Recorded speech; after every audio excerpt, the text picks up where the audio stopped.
అంటే మనం పోయేటోళ్ళం పోయినా కానీ ఉన్నోళ్ళు కానీ న్యాయం కావాలని కోరుదామంటున్నాను. మనం పోయేటోళ్ళం పోయినా కానీ ఉన్నోళ్ళు కానీ న్యాయం కావాలని కోరుదామని చెప్పండి.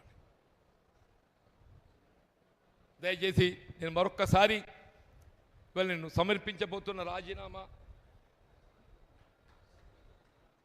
అంటే నేను వాస్తవంగా ఏదైతున్నదో మిత్రుడు గంగారెడ్డి గారి ఏదైతే దారుణ ఏదో మారణ కాండ జరిగిన తర్వాత పార్టీకి 24th అక్టోబర్ లెటర్ రాశానే.